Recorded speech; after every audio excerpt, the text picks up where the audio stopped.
And it is. It's streaming live. Okay. All right. All right, here's Keith. I got it. All right, we're going to let Keith come in. Hi, Keith. Can we get a little audio from you? A little audio from me. There we go. Okay. All right, let's go. And I'm going to go to Wow, we're early. up a little bit. Who? You. No. No, I can't. All right, let's go. Can you start the show, please? Okay, and we're going to go in 3. Oh, wait a second. We're a little we under lit here, but Okay, go ahead. look Flick it on. okay. Just Actually, turn the lights on, no, please. actually, I think it gets worse. And it's another episode of the Bickersons. Yeah, that's good. Better close my door. Tina, it's fine. Just turn the lights on, please. Gang live. That's what it said. That was the notification. Gang.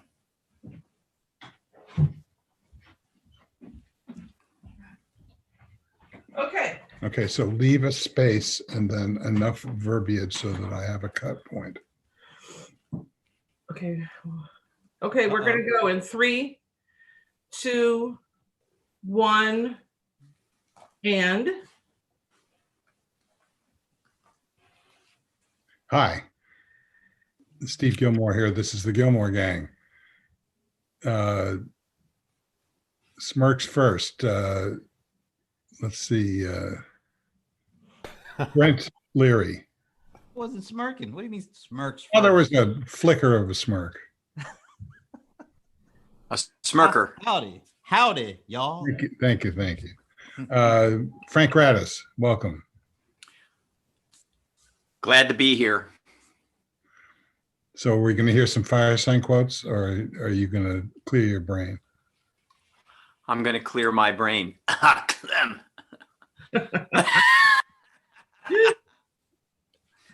Also on the same wavelength is Michael Markman. Welcome, Michael. How do you do? And then there's some guy in the Midwest, Marsh, in the upper left corner. Midwest Marsh. Yeah, it's Dennis Marsh. Chambriand. Steve, it's Dennis. Come in. He's in Please, the Steve, I'm in Boston today. Love that improv. Love it. He's in the Okay. cornfields of Boston. That's pretty And cool. last but not least, Keith Tier. Welcome, Keith. You know, I never said that. I don't know who I am. I don't remember ever saying I was Keith Tier. I'm sure I'm not Keith Tier. Sorry, I'm just doing Oh, it. this is incredible comedy material. Yeah. Wherever you go, there you are. And you know who said that first? Wasn't it Professor Irwin Leary? I mean, Corey. Irwin Leary, that, as related to Timothy. the Leary Uncle- who did LSD, Leary. Uncle Irwin. Brent Leary. Are you related to the guy who invented LSD, Brent? That's the Uncle Tim? Yeah, sure. Uncle Tim. Hey, speaking of uncles, I don't know if you caught this bit on the Trump town hall last night. Trump was talking about retweeting some nonsense, and Savannah Guthrie said to him, "You know, you're not someone's crazy uncle." That was Actually, pretty Mary amazing. Trump- To which Mary Yeah. Mary Trump tweeted, "Actually, ." You know what? That's a really good way to get into, I think, the most important thing to talk about right now. Yesterday afternoon and the day before yesterday, a whole bunch of us who worked at NBC, at NBC News, a lot of us, including the first woman executive producer of NBC News, and just a lot of people were up in arms about the fact that NBC had, acquiesced to Donald Trump's pressure to get the time slot that was directly across from Biden, and everyone was, complaining about it and can't we get this changed? And someone even said to me, don't you know the president of ABC News? Can't you call him? Maybe he'll listen to you. And I went, what are you, nuts? First of all, no. But I was equally as incensed, thought it was a really bad idea. And then after having seen much of it, because I didn't stay awake to watch it last night, I thought Savannah Guthrie did an incredibly good job. Donald Trump did absolutely everything he could to be as unhinged and unprepared as he possibly could be. And just letting him talk seemed to me to be the best thing that could have happened. And the overnight ratings proved Biden won.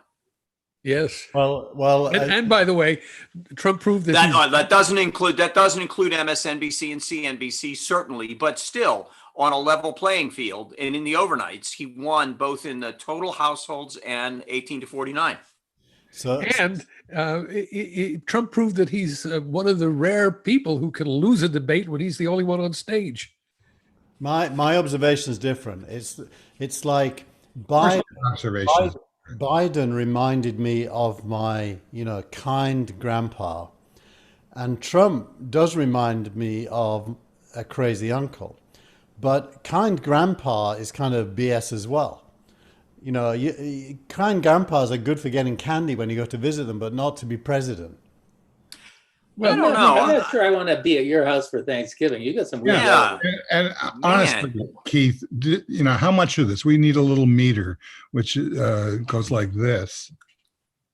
When you actually are saying something that you actually think, and it goes like this when you just said it. Okay. You mean to create tension among the gang? Yeah, exactly. Agent provocateur here. I like to be. Moderator wannabes. But all I'm saying is the bar is so low that Biden winning is not an achievement. Yeah, I'll take it. You know what? I'll take it. You know what though? I mean, NBC did a full court press in the marketing of the Donald Trump town hall. They marketed it on every one of their networks, not just NBC, MSNBC, and CNBC, but USA and Sci-Fi and Bravo. It was everywhere, and also on all of their streaming. And interestingly enough, although they did have a pretty sizable audience, they still weren't able to beat Biden, A, and B. Kind grandfather, but on the other hand, he sounded like the kind grandfather who actually had yet to become senile, because he knew what his plans were. He had something to say about almost everything, except for maybe court packing, and I thought he had a pretty good answer on that. He laid out plans. Trump continued to say the same stuff he always says at his rallies, and it felt to me like, I actually think people, certainly are just getting tired of the shtick. I not only that. I think he's the kindly old uncle if your uncle's a policy wonk. You may remember, I don't know, you may remember the Dan Aykroyd routine where he was parodying Jimmy Carter, getting into policy weeds with every question. And that's what Biden reminded me of. I mean, there was just so much detail and so much range in his answers. It was very impressive, even if it was a little boring. I mean, he didn't reach the soaring heights of emotional uplift that you might expect from a candidate. But I think this was better. Yeah, taking off on something Frank just completed. This exam has to be graded on a curve. The curve is crazy to acceptably rational, and I think based on that curve, Biden appears to have done quite well and has been doing quite well for a long time. Based on that curve, my middle son would get a 3.6 GPA and get to college. Well, how's that going? There's only one Trump, thank goodness. There's a great documentary going on BBC. It started last night, or BBC Two, a Trump documentary. It's really good, and they talk to all the usual suspects, but in a very candid way. And, from Omarosa to, to Reince Priebus to, I mean, literally just everybody. It was just episode 1. I haven't seen any of the others, but the Brits, Keith, the Brits have a way of seeing things in black and white and pretty clearly, and making their point without coming right out and saying what some of us might actually come out and say. They actually don't have to. They let other people say it. And I'm. But Frank, I only have one answer to that. Boris Johnson. I mean, the Brits certainly are good at some things, but Yeah. Boris Well, we are going to have a no deal Brexit, apparently. What does that mean? That we'll have Brexit with no deal between us and tourists. the It European means Union. tourists in Yiddish. Yeah. It means Yes. it means the UK will have no trade policy with the rest of Europe. Funny thing is, and it seems to me, isn't the big sticking point fishing? Fishing's a big one, always was, by the way. Go and do Yeah. a Google search on the fishing wars with Iceland and Norway. Oh yeah. Yeah. So God. God, God, I got a haddock. Let's go down to the fish market and sing for the Take some halibut. aspirin for it. By the way, when the primary food of the nation is fish and chips, don't underestimate how important that is. No, it just was an easy target. That's all. Wow. This couldn't be going better. I did have a viewer send me a note saying you old white guys are really boring. So I said to him, well, then don't watch. And he goes, hey, that's great advice. I immediately unfriended him. I Well, have to say, I've been called many things in my life. That was never one of them before. Well, I'm telling you what he said. I actually showed him the picture and I said, hey, look at this picture again. Brent, you're just blending into the rest of us. It's guilt by association. I was like, wow, really? Well, You need to get an HDR camera so that the true tones can come through. No, it's because he does that profile shot. That's the reason. You can't, who is that guy? Me and Dennis are definitely pink, for sure. Oh, for sure. Yeah. I knew there was something. Steve Let- is looking at his watch. Steve, let me- I'm the wondering one who what- looks like a Brit. How did this go so terribly wrong, Steve? I don't know. How is it still going terribly wrong? That's what I'm concerned about. Anyways, I only watched a little bit of the Trump one, the last 10 minutes. And I thought the interviewer was awesome. I Yeah. thought the questions, even the sympathetic ones, were really well presented and well asked. I didn't think he did that bad for his own audience. I thought he wouldn't have lost any votes last night. He wouldn't have gained any votes. That would be tough for him anyway. But he is who he is. And I read this Times piece this week that Morning Joe spent half an hour on, saying, it isn't over yet. Trump voters don't tell the truth to pollsters. And it's way closer. And then apparently the Biden campaign, who the Times interviewed, confirmed that their numbers only show them 2 to 3 points ahead in places where the polls are saying 8 to 10. So, there is still an underlying potential that we really just don't know what's going on. 2 days ago, there was a New is- York is- Times is story Brent, that's is Brent made that writing your script? Brent, yeah. Brent, No, I'm just feeding 2 you. days ago. Did he slip you some talking points overnight? Look, I don't think it's a stupid thing for the Democrats to put out there that they that we shouldn't, or you shouldn't, or anyone shouldn't be concerned. I think that's actually probably a good thing. There was a story in the Times, I think it was the day before yesterday, that made that point that, you know, if you think that the distance between the two candidates is plus or minus is 3 points above in Georgia, you're crazy. It just isn't. I'm not buying that one myself. Not buying that.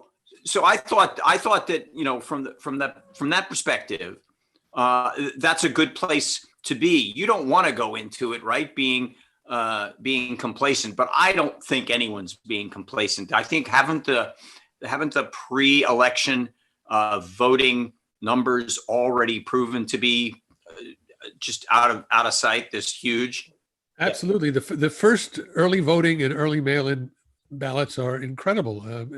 At least 10% of the whole electorate has already voted. That's Really? astonishing. There's obviously been a lot of pent-up demand from people who are just so eager to get Trump out of the White House that the moment the polls opened for early voting, they showed up. So it'll be interesting to see if that intensity continues throughout the rest of the period. Yeah.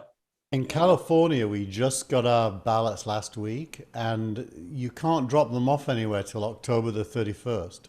Unless you drop them off into that illegal Republican ballot box, Yeah, exactly. That was which I thought that was pretty clever. which they well, and they, you know, the local election official said that was illegal and get rid of it, and the Republicans basically said, nah,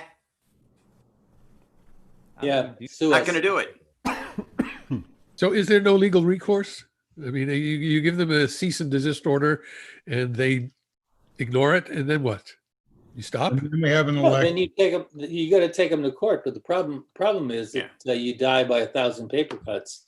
If you go out and pursue every one of these things that break a norm or a minor law, then you're dissipating your ability to maybe fight later over a recount.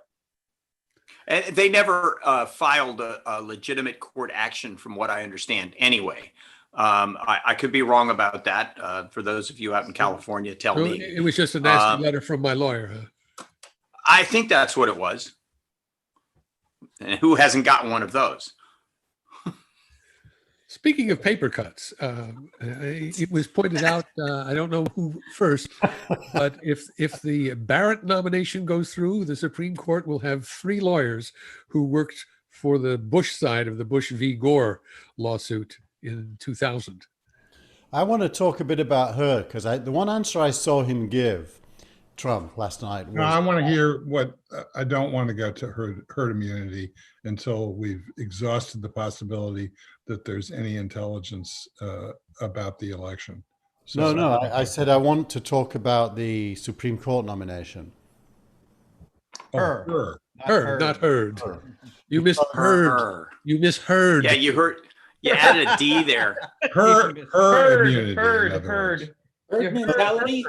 So tell me, I'm probably really naive, but I actually believe that judges mostly don't have politics.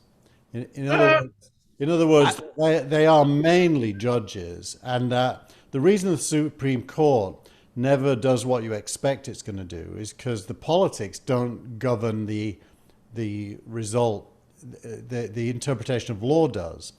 And I don't think the nominee is going to necessarily vote the way Trump supporters think she's going to vote. I suspect that she will just be a decent judge and will figure out based on the law. Can I agree with you? Can I agree with you, Keith? I completely agree that you're naive. There was a really good story, though, in the last, I think it was the Wall Street Journal that wrote why Barrett will not vote to eliminate the Obamacare. It made some pretty interesting points, a lot of which sounded a lot like your sort of naive position, Keith. No, because I believe the judiciary is actually independent. Well, they're supposed to be. Well, You know what? that ignores the entire program of the Federalist Society that's been running since 1971, which begins with recruiting people in law school and managing their careers and giving them opportunities. These people who make it to the final shortlist that the Federalist Society submits to the White House have been vetted for 10 or 20 or 30 years. They give speeches, they write articles, and that gets winnowed down based on the opinions that the Federalist Society has a good deal of confidence in. So it's not simply independent judgment. It's actually an unnatural selection process. Well, the intellectual case for insurrection would start with the judiciary is not independent. In other words, if it really isn't independent, the human race has no hope, right? Really. I mean, reform doesn't cut it because the judiciary isn't independent. It's going to, ultimately, everything goes to the Supreme Court and they're going to do what they're going to do and their status quo or... Yeah, but that's like saying that if, there's nothing good on TV, then you'll settle, you'll just turn it off. And in fact, most people will settle for something.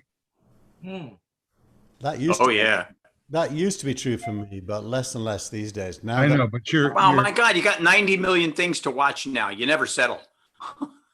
Oh yeah, you settle because you got 99 million. No, I mean, you do settle. Moderately boring. And then you've got one that hasn't started yet. And you're still back to square one. Does anyone think?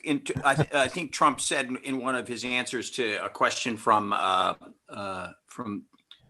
Savannah yesterday that that it would be wrong for me to talk to Judge Barrett, and they were specifically talking about the Roe versus Wade. Does anyone actually think that they did not have that conversation? It doesn't matter whether they had that conversation. I think the whole game. It doesn't matter. The whole game society scam is to route around that conversation. The conversation doesn't matter. At the time it gets to the White House, Trump already knows what her position is, and it's been certified and reinforced year after year after year. Yeah, they whether they had the conversation or not. Trump talks. Yeah, but he's going to want to put that question directly to her in the White House. Between the two of them, almost like the I demand loyalty conversation he had with Comey. Oh, sure, because you're assuming that if he told you something that he didn't really do it. I mean, he's lied so many times, you might as well just accept whatever the reverse is as whatever he said. The bottom line here is that he has been told, here's how you handle this question. And he was told that by the Federalist Society. They're a buffer in between the candidate and the president. And frankly, I don't think Trump is that invested in Roe v. Wade. His number one issue is election adjudication. That's his number one issue. And his number two issue is Obamacare. Roe v. Wade is, No, I was just using that as an example. I agree. I mean, he's on record as saying back before 2015 that he was pro-choice anyway. Yeah, I would say that if Roe v. Wade was really in danger, in an era where the Republic of Ireland voted 70% in favor of abortion rights, if that were ever to happen, it would be the start of a radical transformation in the United States, a rewriting of the Constitution, and the Supreme Court would be swept away in a tide. Because most people wouldn't accept Roe v. Wade being overturned. But we put up Roe v. Wade as kind of a binary issue, and it's not. Roe v. Wade can stand, and abortion rights can be whittled away as they have been for the last 10 years, closing clinics, putting up all kinds of obstacles and necessary steps before you can perform an abortion. At the state level. Invasive ultrasound and making it harder and harder, parental consent and so forth. So Roe v. Wade is to some extent beside the point. There's still plenty of other ways of restricting abortion rights. Well, You know, and quite honestly, isn't that kind of the same thing he's doing with Obamacare? He's whittling away at it, and even if he doesn't, I mean, he never achieved repeal and replace because he's got nothing to replace it with. But he's taking these little things and making it more difficult for people. But he Yeah, doesn't here's the care thing, about here's the repeal. thing. Let me just add a couple of things here. First of all, on Obamacare, the easy thing to do to fix it would be to pass a different law by Congress to finesse what was deemed an unnecessary. What do you call that? What was the thing The mandate. The mandate? Yeah, the mandate. All you got to do is replace the mandate, and all of a sudden everything works again. But more fundamentally, when you talk about Roe v. Wade, you can't. Let me make an analogy. Prohibition started with an amendment because it required taking a right away from people, the right to purchase and use alcohol. The prohibition ended with an amendment because it gave back that right. The Supreme Court has decided on the right to privacy, and as an adjunct to that, Roe v. Wade, but also Griswold versus Connecticut and other rulings leading up to it. It strikes me that the Supreme Court cannot weigh in again, reconstituted, to give you a different answer to Roe v. Wade. The only way to change the abortion complexion of this country is to have a constitutional amendment. We have never gone the amendment route because less than 20% of the American people care to remove those protections, those rights. So we are about to enter into a very dangerous time when the Supreme Court is actually ruling on the constitutionality of the Constitution. And that is way beyond their pay grade. Well, except that in the originalist doctrine, if something isn't explicitly in the Constitution, then it's not in the Constitution. So supporting abortion rights based on privacy is an interpretation of what privacy entails.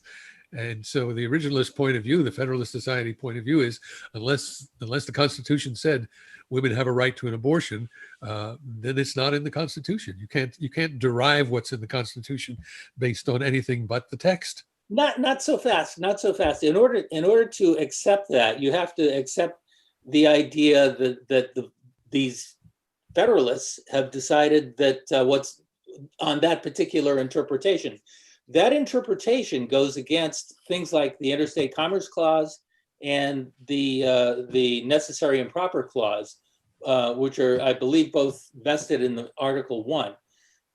The Constitution is a wonderfully jeweled movement that pits a lot of checks and balances against one another. You can't simply say that something was wrongly decided. You can't simply say that well, it's not there, so it doesn't count.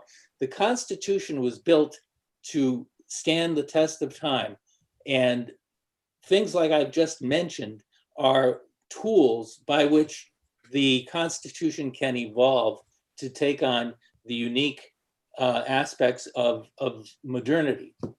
Well, isn't Brown versus Board of Education an example of the Supreme Court reversing its interpretation of the Constitution? What was the case it reversed? It was I don't remember the case, but they had previously ruled that separate but equal That was school Plessy versus systems. Ferguson. Plessy, Pardon? okay. Plessy versus Ferguson. Yeah. So they reversed a previous interpretation. Yeah, they did.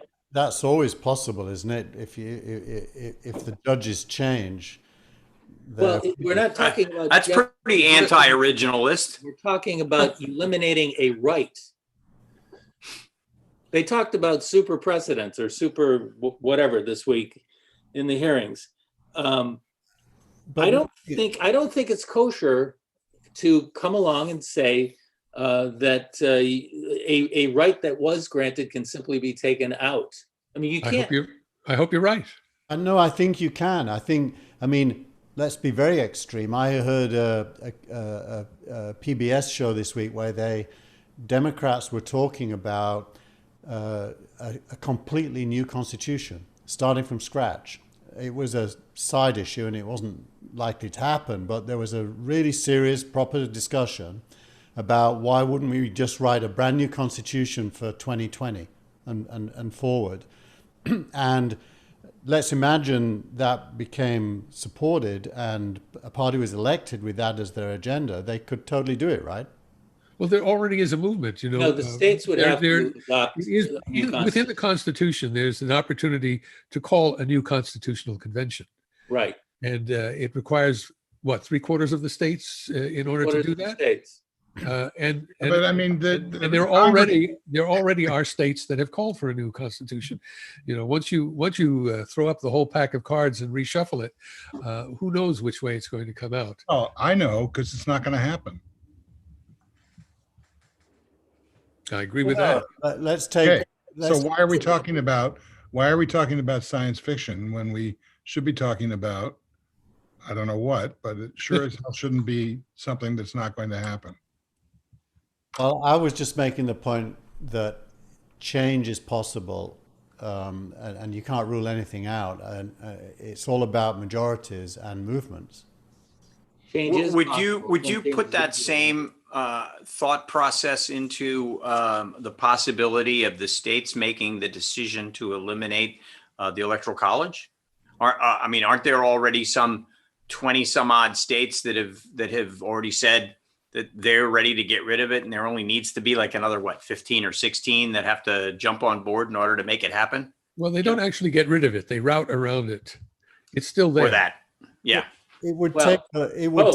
The problem. It would take a long-term point of view, and politicians tend to be very short-term. So let's say the Democrats swept both houses. The impetus to do that would suddenly be deflated because they'd think they're benefiting from it now. Right. It's a bit like in the UK. They always talk about the UK voting system needs proportional representation. Yeah, until somebody wins it. Well, somebody wins and they say, "Oh, I changed my mind." Yeah. So I think politicians are by nature short term. It's very. They are, but I do think things might be a little bit different now because there's been so much focus, especially Senator Whitehouse's presentation on the Federalist Society and the way dark money has worked to push the whole federal judiciary to the right. There's much more awareness of what long-term thinking can get you. And I think among Democrats, they're now more aware of how playing the short game has not helped them. Yeah, I think you're right. I think I think we're at an inflection point in history, and it's causing a lot of people to think differently. And I think if the Democrats have a good election, 2021 is going to be a very different year. Okay, so Brent, if the Democrats have a good election, how's that going for you? Oh, we got 18 days. I mean, it's, I tend to believe that somebody, I forgot who it was, said something about there's a percentage of voters that don't want to say that they're voting for Trump that will, and probably those skewed towards the folks in the battleground states. I don't know. I just think that it's too early to tell. It's too early to say what's going to happen. I honestly could see, multiple different scenarios of what happens. And maybe Michael, the thing that you sent me, that article where there's like 4 different scenarios and 3 out of the 4 are pretty.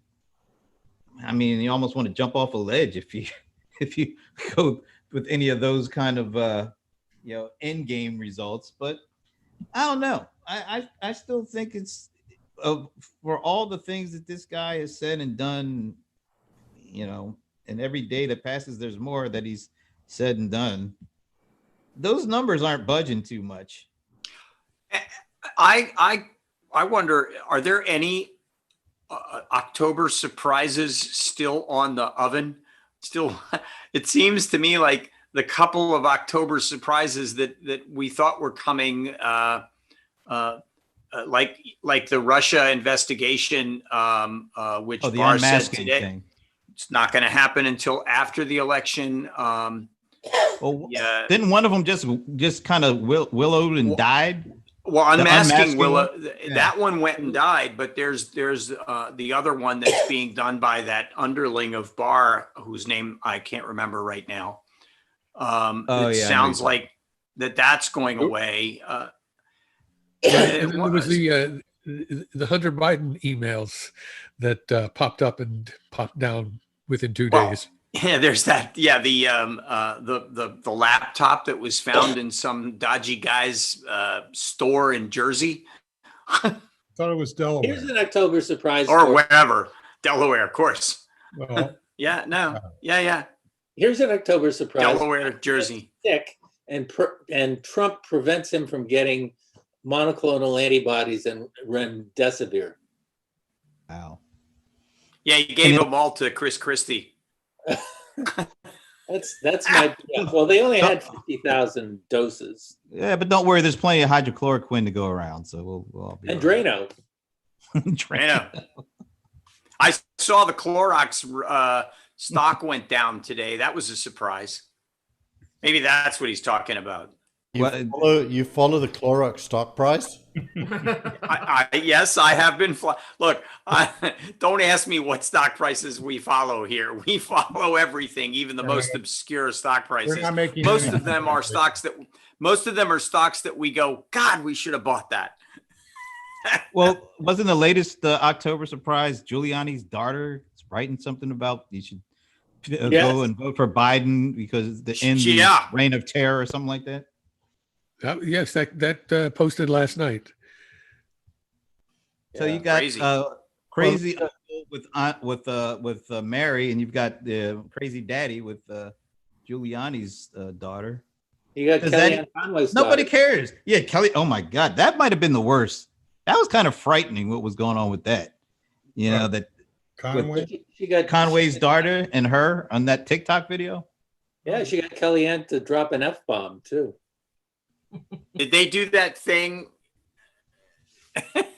Yeah. If you were her mum, you'd drop an F-bomb as well. The daughter is suing for her independence. Makes sense. Can't say that I blame her actually. So. Me neither.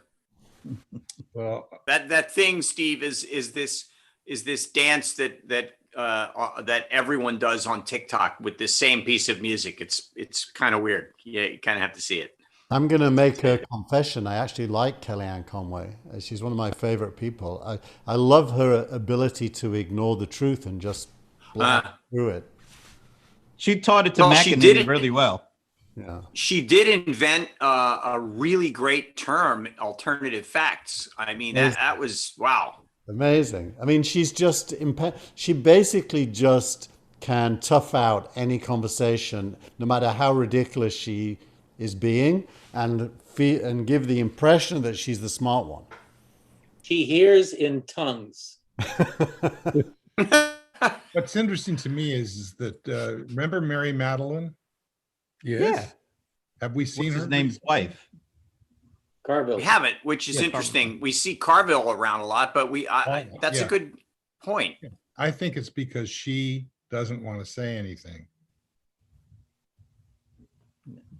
Well, I find it interesting that there seems to be movement on the Fox side. Look at the James Murdoch's position publicly was pretty dramatic the other day. I guess it was 2 or 3 days ago. Even aside from Chris Wallace and a couple of other anchors on Fox, other than Maria Bartiromo, I just don't know what happened to her. She just fell into the Lou Dobbs pit. But there seems to be, I wonder if it's okay, if Trump loses, what the heck are we going to do?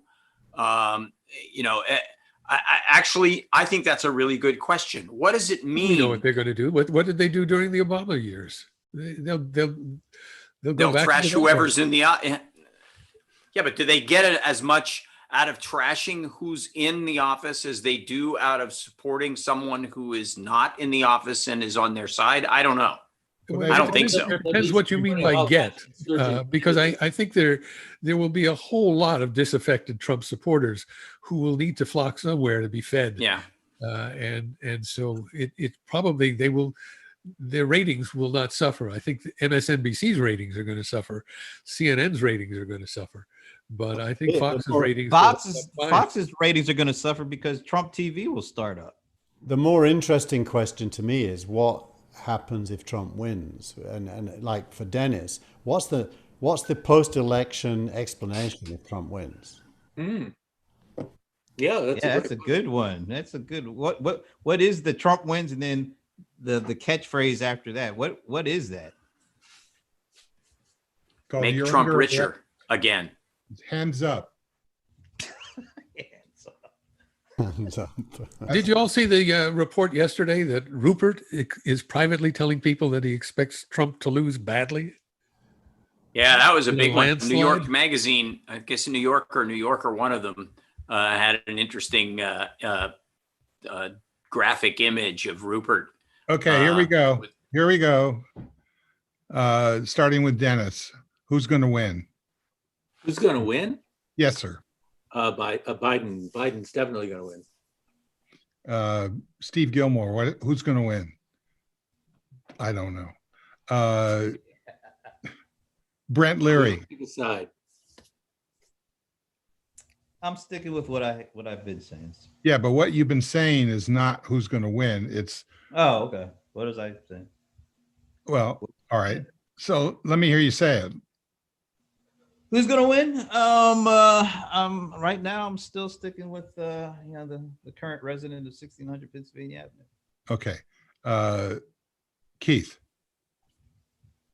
Biden landslide, both the popular vote and the electoral college. Well, who cares about the popular vote? So what's the landslide that you speak of in the electoral college? It'll be Reagan-esque. What does that look like? It looks like. Didn't Reagan win 49 states? I don't see that. I think Biden will win more than 40 states. So approximately how many electoral college votes? I can't do the math, so I don't know. Well, it depends on the state. They all have different numbers of votes available to them. Okay. Yeah, but if he wins Florida, yes or no? Huge. I didn't hear the question. Florida, yes or no? Biden. Wow. North Carolina. What about Texas? Yeah, Not Texas. Texas is staying red, which is a contradiction for me because red means communist. But anyway. Okay, but North Carolina. Toss up. No, toss up is not acceptable. Trump. Okay, so which four of the battleground states is Biden going to win? All the northeastern ones. That's right. Okay, so you mean Ohio? I mean, you know, Ohio, Brits. You forced me to tell you the names of states in the northeast. Pennsylvania. It's a Brit, for God's sake, Steve. It would be Pennsylvania, Wisconsin, Minnesota, Michigan. Yeah. And what about Iowa? Frankly, Ohio's breaking for Biden right now. Okay, so thank you, Keith. The guy in the front of the marsh is playing the role of Keith in terms of answering the question. Open, my friend. Okay, so Michael Markman. Who's going to win? The American people. Absolutely. Wow. Here's my virtual flag right here. It's going to be a Biden win. He's going to easily top the 270, probably top 300. Okay, Frank Radis. Biden and the Senate. Oh. Well, that's you're okay. Did he just go one question ahead? Yeah, of course he did. I did. did. Yeah, Of course I did. he just invalidated his ballot as well. Yeah, oh, God. I signed it. Too late. Yeah, but you didn't put it in a security envelope. Next time, Everybody I watch- did. follow the rules. This is I not put it in a secure, Morgan. and I put a lot of extra tape on it too, and then I mailed it. Okay, so the way I count right now, there's allegedly one vote for Trump.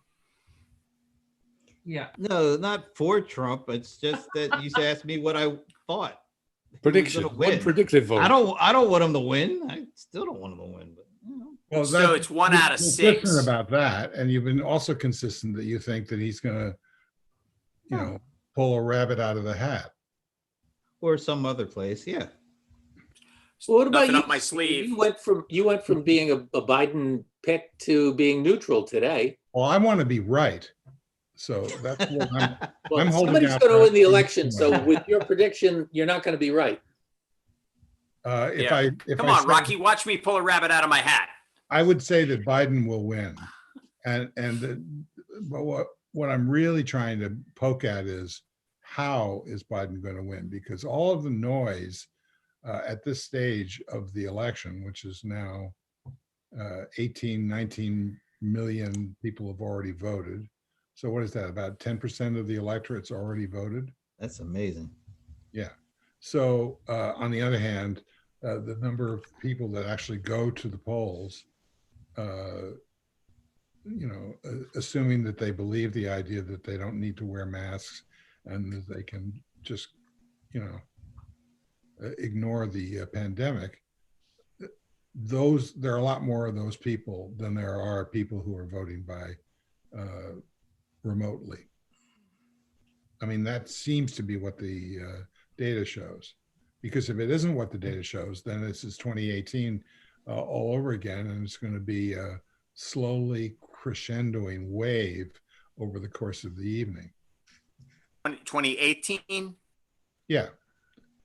I mean, we all thought, when the Democrats took all the House seats. yeah, Right, but, but they didn't take on all- election night, it wasn't that Yeah. clear how much they were ahead. It Yeah, it turned took out, a it couple of turned weeks. out they had about a 6-point margin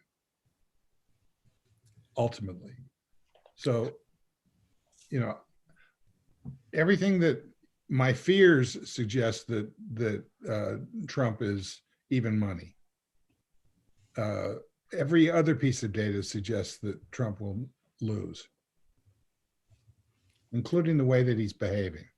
But I think what we can't know and don't know, and we shouldn't pretend to know, is what you know, is often described in the media as non-college educated white men. But I think that's a metaphor for a whole swathe, demographic swathe.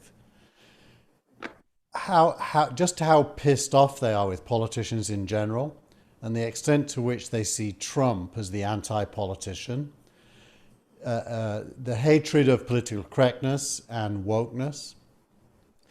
We don't really know how deep and how widespread that is, because the very nature of that animal is it doesn't speak its name. And so there's always a chance of a surprise. Yeah, but you know, there's always a chance of a surprise in anything. But that what actually happens is what we're talking about here. Yeah. Right. So Well, that demographic is a demographic that has traditionally not voted before. Isn't that true? I mean, Well, yeah, so that's. Right, but I mean, that's a big question. That's a question mark. The Times article I referred to earlier had voter registration numbers for Republicans across every state, and they beat the Democrats massively in every state in terms of new voter registrations, which is those people, by the way. Except Arizona. Except Arizona, I didn't spot that. Thank you Yep. for the correction. Yeah, but the thing you're not accounting for is that there are a lot of Republicans who are crossing lines this year to support Biden because they're totally disgusted with Trump. For example, women are breaking for Biden significantly, and suburban women especially have been a Republican bastion. and it doesn't look like that firewall is holding up. There are other cases like that too. So 65 plus is another one. Yeah, the elderly. Yeah, voter registration is an important metric, but it's not a tell. Oh, It's and not by the like way, the 65 plus people are going to go and register. They've already registered. Actually, they've probably already voted. yeah, I was just going to say, I mean, women. the great voodoo in all of polling, in all of election predictions, in all of campaign management is turnout. And that is much harder to gauge and much harder to guess. So, we have to assume that anyone that is leaning towards Trump is going to show up. So the question is, how many people who are leaning away from him will show up? And Grant, you're trying to say? Oh, I was just going to say the thing about the women breaking for Biden is true, but did you see the town hall, the Trump town hall? The one woman sitting behind him with the pink mask, almost every damn thing he said. Just did you see Sarah Cooper's tweet about that this morning? No. They're going to remake Taken, starring her, and they're going to call it Token.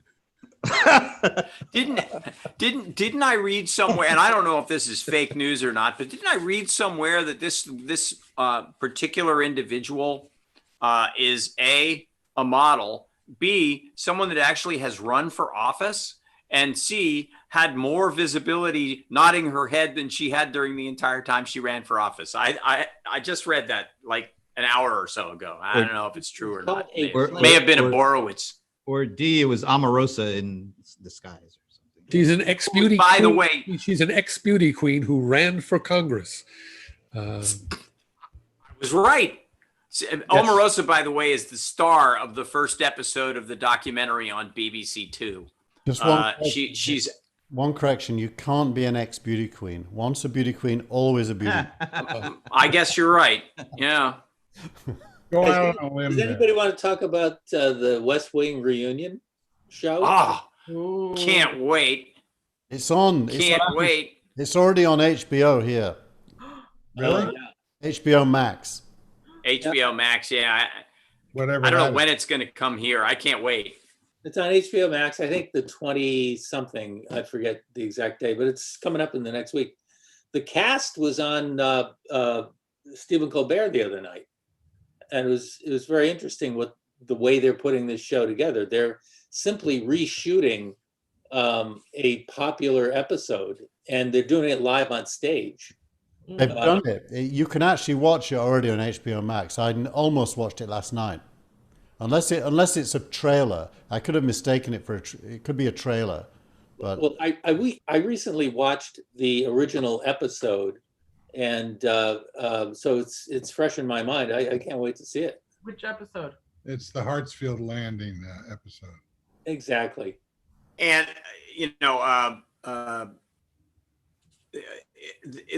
what's his name? The writer Sorkin was on, was on The View yesterday. And they ran clips of it, and it just looks fantastic. I mean, I seeing that and seeing the Comey rule and seeing this BBC documentary right now, it's really a time for this kind of video content out there. It's just I hate to go back to this thing, but what is going to happen? How will the media react?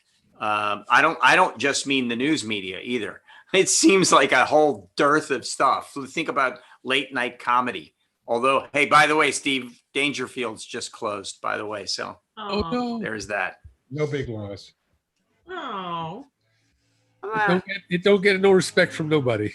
I mean, there was Catch a Rising Star, the Comedy Store. There's a good series documentary on, what is it, Showtime? About the Comedy Store, which we've been watching. Very good for those who think there's something to laugh about. I think that this might be a tell, the West Wing thing might be a tell for Brent's position, which is we've given up, basically. We think that Trump's going to pull it out somehow. And it's back to the alternate universe where things are okay. And Aaron Sorkin can write anything he wants. I'm sorry. Go on. Yeah, Brent's got that's 90 it. seconds. So you want to respond to that, Brent? No, I mean, I don't know. Anything can happen. And I remember sitting at dinner on November 8th, 2016 with us, the CEO of, at the time, what were they called? They changed their name to Creatio now. And she's from Kyiv. BPM Online. Yeah, sitting with Catherine from BPM Online, having dinner. She's from Kyiv. It's the election night, and she thought it was just a slam dunk what was happening. Then she kept looking at my face when I kept seeing these updates, and I'm like, oh my God, are you kidding me? Are you? I said another word before I said kidding me after that, and so how can that not be etched in your entire being that can happen? That he got the royal straight flush. And it could happen again. It might be harder, but it could happen again because this dude it could happen like again, a cat. But got 9 lives. Look at all the factors that are different. I'm not going to list them, but there Only got 10 seconds. There are at least 10 important factors that are different. One of which is that Clinton had very bad favorability ratings. Another is that even when she was 6 and 8 points ahead, she was still well under 50%. Another is that there was this long, ongoing message about her emails that never went away. It started in the primaries, and it was still there. It's still there. Trump is still trying to revive it. But then Comey in his late campaign memo. All right, we'll pick up on front page again. Yeah, we'll pick up on this list. Thank you. I gotta go. But I'll just say this: Bye. He had the Comey letter, and Obama was in office. This dude is the president right now. He's got 18 days to go. It's not over yet, but it's over for me. I'll see you guys later. Bye. Chow mein. See you next time. Okay. When I didn't mean to interrupt. I want to hear you had Mike. three of 10. So real quick, what were the other 7? Oh, do I have to go for 7? See, nothing. Nothing that Trump and Putin and Barr have thrown at Biden has stuck. It's kind of amazing, whereas everything stuck to Hillary. That's because the other is that nobody knew what President Trump would be like in 2016. There was a whole group of people who were saying, well, he'll grow into the office. Well, that didn't happen. And another group of people saying, the adults in the room will keep him from doing anything really bad. And he chased all the adults out of the room. So there's nobody who can say, well, let's give him a chance. By the way, in those days, his fictional persona as a successful businessman was still dominant. That's no longer the case. Everybody knows he was not a successful businessman. Everybody knows he was a multiple serial failure as a businessman. In those days, he said, well, I will release my taxes. Now we know he won't release his taxes. In those days, there was no pandemic. Now there is a pandemic. And that's the number one issue. We see how he's mismanaged the pandemic. And going into the election, we find ourselves in a new rise of, they say the South will rise again. I think that's probably their infection rate that's going to rise again. Numbers are going up, and typically we've seen that as the COVID infection numbers go up, Trump's popularity goes down, and guess what's going up now? So there's speaking all as kinds somebody of who worked with Donald that Trump, weren't happening 4 years ago. I think the other difference is Hillary. The mud stuck to her because she was disliked. With Biden, it's his son, and nobody holds a parent responsible for the actions of a son. I mean, if that was true, we'd all be screwed, right? If we have sons. No, and if you try and do that to Biden, look at Trump's children. I mean, he's not, he's not the person without sin throwing the first stone. So if you got a whole lot deeper. Is that the 10 basically? Is that the 10? No, I think there was one more. I'll give you one more. I'll give you one more, and then we'll rank them. Oh, okay. If I can remember the one more, I know it's huge. Trump. Yeah, it's like my best friend. I can't remember his name. Right. Was it the fact that he actually does owe $400,000 to $400 million to somebody? Yeah, he answered that last night. Yes, I know. Said, I got so much money that it's a piece of cake. Oh yeah, I mean the other is the other thing to look at is Hillary's campaign versus Biden's. Hillary never got to a good message. The best she could do was run anti-Trump ads. But try and remember what she stood for, what she was promoting. She never came to something except I'm with her or stronger together. Biden has two very resonant, powerful messages. One is restoring the soul of the American people, and that really resonates with people in a deep way. And the other is build back better. He's got a program for what he plans to do that really tackles the issues that we have, whether it's healthcare, climate, policing, racial relations. I mean, he's thought it through, and he's got a very strong, consistent in-person presentation and media presentation. Isn't that what Keith called the grandfather position at the beginning of this show? He laid out his plan.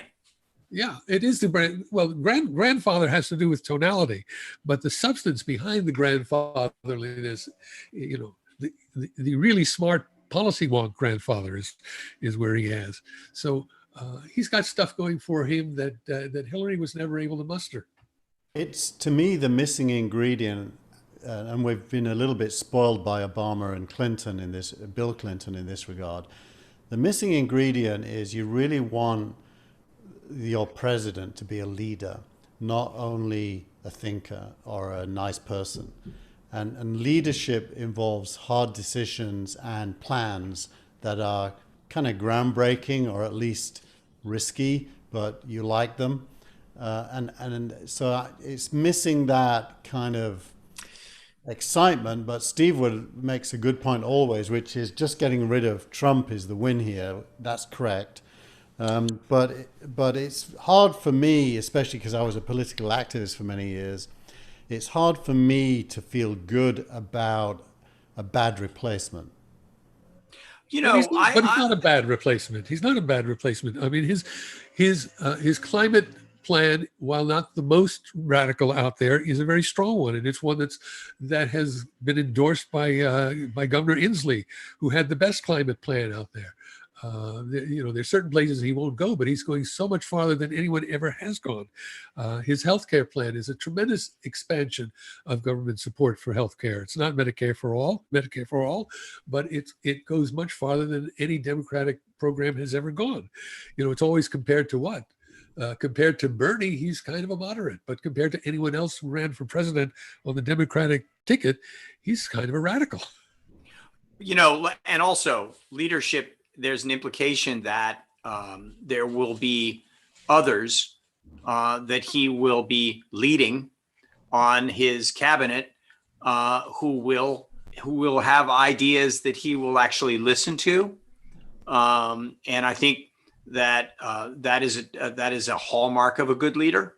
And then listening to those ideas and then determining how to execute on those ideas as part of his particular platform. And I think that that's something that we haven't seen, obviously. And I think that's something that he will do. That's a very important thing, because there are two parts of leadership. One is the part that's above sea level, the part of the iceberg that you see, which has to do with speeches and being able to come on with the grand uplift. And he's not the best at that. But the other is the part that you don't see, the part that has to do with building coalitions and engaging the talents of people who want to help. And in that, he's proven to be remarkable. He has put together a very strong coalition of people who are a little bit more to the left of him and the people who are all to the right of him. I mean, the fact that he has the support of all of these Republicans in the Lincoln project and the Republican voters against Trump on one side, and then he's got people like Noam Chomsky on the other side, AOC on the other side, Angela Davis on the other side. I mean, that's remarkable to pull a coalition together that bridges that much of the political spectrum. If that's not right. leadership, I don't know how you can define leadership. But It's very important. Weak coalition. It's a weak coalition because it's a coalition of opposition to Trump that won't survive the first shots in what comes next. I don't agree. I don't agree for the simple reason that what we're talking about here mirrors very, very well the success of the New Deal. Nobody knew, even FDR didn't know when he came into office what he was going to end up doing. He didn't have a massive plan. His only plan was, from his inaugural, was bold, persistent experimentation. And if you look at what came out of the New Deal, the alphabet soup of programs, those were all individually initiated to solve a particular problem. And they came from a variety of different sources. And if Biden can be as effective at bringing in good ideas and cobbling them together, then pretty soon he's going to have a pretty big edifice of success. Yeah, I agree with that. The most interesting evolution that I've seen is Mayor Pete, who has become an extremely aggressive, effective campaigner for the Biden ticket. The second one would be the vice presidential nominee. She changed her position from being prosecutor to being more of a methodical questioner in the hearings. And she was basically the only Democrat that was able to illustrate the contradictions in what Barrett, the nominee, was saying, or more importantly, what she wouldn't say. If you take a look at if you had some magic spray where you could just spray on each response by the candidate to things, and it would illustrate what she didn't say would be outlined more clearly than what she does say, you would see that the outlines of where her true position is and why the Federalist Society has put her forward and groomed her, as somebody said. By the way, speaking of Kamala, did any of you catch her interview with Rachel Maddow? Mm-hmm. Rachel asked two brilliant questions. The first was, are you as angry with NBC as the rest of us? Which she answered by saying, I'm not going to touch that. And the second question was, did you see The Fly? Yeah. Did you see Saturday Night Live's Fly skit? It was pretty funny. That was finally Saturday Night Live is funny again. All right. So who's going to win the next week's debate? They're going to be a debate. You have to define, is there going to be one? Define win by any way I'd define it. Biden will. I mean, Trump is very consistent, and so is Biden. So the result is pretty much predictable. Yeah, so it's basically the draw goes to, in this case, the challenger. That's interesting. The point is, if everything that we know from polling is true, and Trump is in a big hole, he has to do something that changes things. And the paradox for Trump is the more outrageous he becomes, the more he cements the reasons people don't like him. So the only radical thing that Trump could do would be to stop being Trump, and people would notice that. But that's impossible. People have been waiting for him to pivot since his inauguration. He can't do it. He's just that guy. I agree with that. He can only dig a hole deeper than it already is. There's no way of him. He would have to just totally transform, which no one would believe anyway. So even that would dig a deeper hole. So it's a lose-lose for him. All of that suggests that Trump will find a way to squirm out of the next debate. Well, it's a That's lose- why I said, it's is there going to be a lose-lose division? situation. I mean, if he doesn't debate, he's still in the hole. If he debates, he's still in the hole. And again, Biden just simply doesn't have to do anything. Just Well, a Biden screw up, if there were, and I don't see one, I can't see where that could come from, but a Biden screw up could have an impact, a big screw up. Rope-a-dope. Yeah. It would So, have a hell of a- quick comments on two Republican comments. One is Chris Christie and the other is Ben Sass. Ben Sass has always been. He hasn't been quite as vocal as he was when he was recorded speaking to his constituency in the last couple of days. But I don't think it's a huge surprise that he feels somewhat the way he sounded in that call. And Chris Christie sounds to me like he's slapping Trump's hand over this mask issue. See, I think Christie's a big nothing burger. I don't think his quote is worth anything. Sass is interesting because I think he gives you a microcosm of what's going on inside the heads of Republicans in the Senate. But it's too little too late. Mm-hmm. I don't know if you heard Sass's presentation on the first day of the hearings. He's pretty smart, but really smarmy. And his presentation was filled with all kinds of fallacies that he was pushing forward that were, strict Republican Federalist Society party line. And he did it quite well, but, from my perspective, it was incredibly annoying. So I don't quite know what to make of him. I think he's someone who wishes that Trump could have been a little less Trumpy, but is very happy to have Trump in the White House nominating these judges. Well, my feeling is that Chris Christie, while it is a big nothing burger, is an indication that, where does Chris Christie go? He's already moved out of the administration, even though he participated in debate prep, but he's moved on to ABC, and he's looking at what's going to happen to his livelihood after the election. And I think the same thing is true of Ben Sass. Ben Sass is basically saying, I agree with your points about his tactics, Michael, but I think basically what he's saying is this guy's going to lose. Yeah. And probably the Senate's going to flip. Cruz. You're going to see Sass on MSNBC. He's that kind of Republican who will be a good addition to an MSNBC panel. Cruz is positioning himself as. Did you see him on Meet the Press last week? He was. No, I stopped watching Meet the Press. He was on Meet the Press, and he was much more independent of Trumpisms than I've seen him for a long time. So he's but who believes a word that he has to say? Not me. Yeah.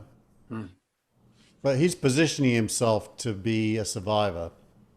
Yeah, but he was positioning himself to be a survivor during the 2016 campaign, and it didn't work. Yeah. Well, it did. He won in 2018. So. Yeah, but what state is he in? Oh, that's right, Texas. He barely. He barely won, but he won because it's a firewall state. Right. So the question is, are there any firewall states in this election? And I think the answer, regardless of Brent's, fears, I don't think that they have enough firewall states to keep Trump in office.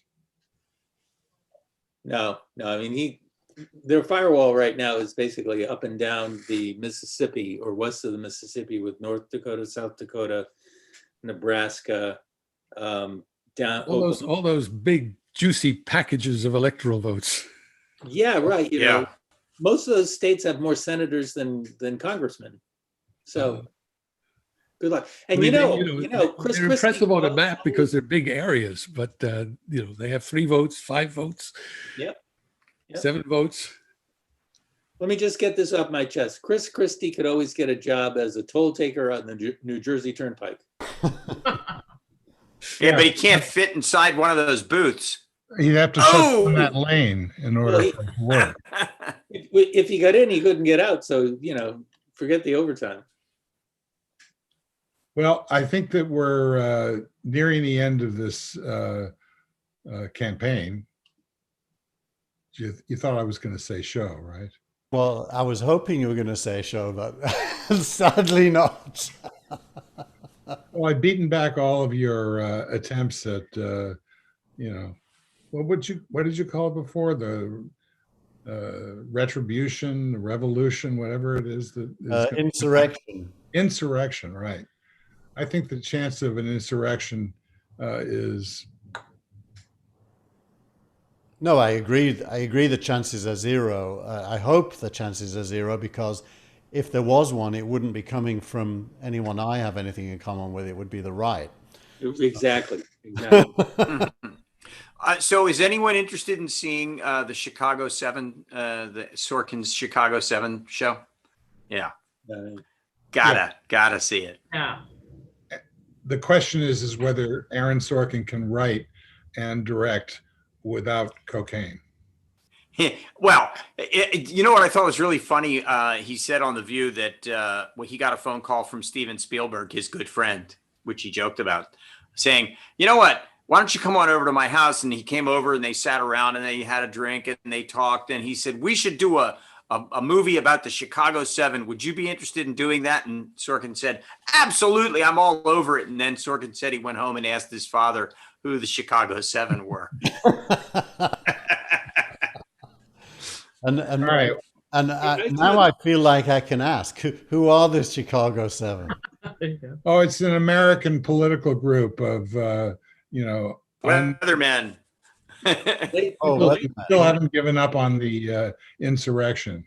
It's an outgrowth of the 1968 Democratic Convention where there were massive protests in the street, a massive police riot, and subsequently a trial of 7 individuals for having fomented the rebellion in the street. One of whom was married to Jane Fonda. Tom Hayden. The English equivalent is the Bradford, and I'm thinking it's 6, but it might be 12. The Bradford something, which was a bunch of Asian kids who made Molotov cocktails to try to kill some Nazis in Bradford, and then were all arrested for conspiracy and jailed. Well, that reminds me. The thing about the Chicago 7 is that they were all very colorful media presences, and so they were very camera friendly and interview friendly and protest friendly. I mean, they were great on street and on screen personalities. I remember seeing Tom Hayden speaking at an anti-war rally at the University of Maryland in 1968. It energized everybody. Everybody. Didn't matter what they believed. It just energized everyone on the campus. So I think it's a little different from the 7 Asian kids who may have made a big bang, but didn't necessarily fill so many TV moments. This is the SDS and the Weathermen and that whole wonderful tribe. The whole constellation of things that Nixon ran against and won. Yeah. I was always, as a teenager, really impressed with Black American armed movements. When you saw these pictures of these guys with guns. And the Hanafi Muslims was a big deal in DC. I always thought, wow, these guys are serious. They're not taking any shit. And I actually admired them massively, but then you realize they couldn't win. Cat butt there in that picture, Dennis. Yeah. Yeah. In and out. Is he trying? Are you trying to say something with that cat butt? I'm trying to tune him to say hi, Uncle Frank. Oh. Thanks to our producer and director, Tina Chase Gilmore. Tina. Oh, thank you. Thanks to Dennis Pombriant, Thanks for having me. Frank Radis, Great to be here, and thanks to your cat, Dennis. Michael Markman, Thank you. Thank you all. See you next week. Keith Tier. Thank you. And Steve Gilmore. Thank Yeah. you. And 18 days. Ooh, sounds good. I think that we're going to see in about 6 days, we're going to see a real break for the left. Wow. Yeah, I think that it's going to be. I mean, I still don't believe in a landslide. I think that's, wishful thinking. But if we can hold up with like 3 or 4 solid points in most of the swing states, then we'll take 4 of them, and the election will be done. So I'd rather be on our side than the other side. Not wishful thinking, hopeful thinking. The landslide is wishful as far as I'm concerned. We don't need, the state of California to overwhelmingly vote for Joe Biden. It's meaningless.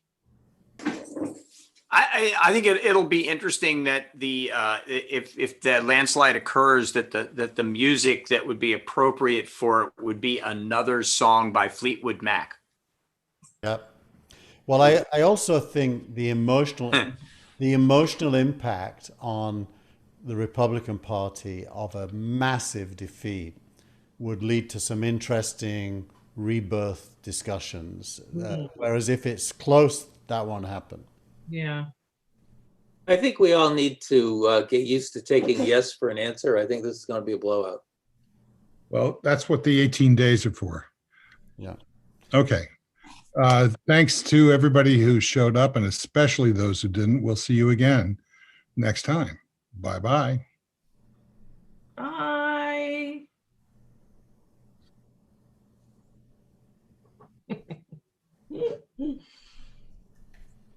I just noticed that my watch party, somebody asked us how many of us have pro-life friends. I think they were implying that we don't. I'm going to stop the stream.